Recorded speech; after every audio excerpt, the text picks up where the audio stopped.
सोमवार दिन अपराह्न गणिया ब्लॉक कार्यालय परिसर में बेटी बचाओ बेटी पढ़ाओ कार्यक्रम अनुष्ठित हो जाइछि। सीडीपीओ उषाराणी साहू अध्यक्षत आयोजित कार्यक्रम में गणिया बीडीओ लवनेन्दु महांती, गणिया थाना एएसआई शाह आलम खां, C3 रो गणिया ब्लॉक प्रतिनिधि स्मृतिरेखा दास और दशपल्ला ब्लॉक प्रतिनिधि सुभाषिष मिश्र, सुपरभाइजर देवांजलि कहण प्रमुख जोगदे बेटी बचाओ बेटी पढ़ाओ आभिमुख्य संपर्क में वक्तव्य प्रदान करथिले। ए कार्यक्रम मूल लक्ष्य प्रत्येक परिवार रे कन्या शिशुटीए किभली सुरक्षित भाव बंची रहिबो एवं तार स्वास्थ्य, शिक्षा और पोषण क्षेत्र में सामग्रिक विकास रे अग्रगति घटी परिबो से संपर्क में सचेतनता सृष्टि करा जायथिला। शिशु अधिकार, पोस्को एक्ट, गर्भनिरोधक आईन, बाल्य विवाह निरोध आईन, डोमेस्टिक वायलेंस एक्ट उपरे विशेष भाव में आलोचना होइथिला।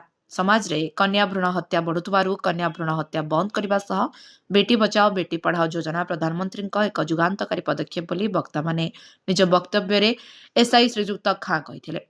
विभिन्न विद्यालय छात्री को नहीं प्रतियोगिता अनुष्ठित होइतिला एवं कृति प्रतियोगी को अतिथि माने पुरस्कृत करथिले। गणिया ब्लॉक सरपंच संघर सभापति मानस कुमार महाकुड़, संपादक गिरिधारी सेठी समेत समस्त सरपंच और ब्लॉक विभिन्न विभाग अधिकारी माने उपस्थित रहिथिले। शिशु विकास प्रकल्पर समस्त कर्मचारी कार्यक्रम को सहयोग करथिले। गड़ियारू सदाशिव पात्रଙ୍କ रिपोर्ट, लिव लाइफ ओडिया।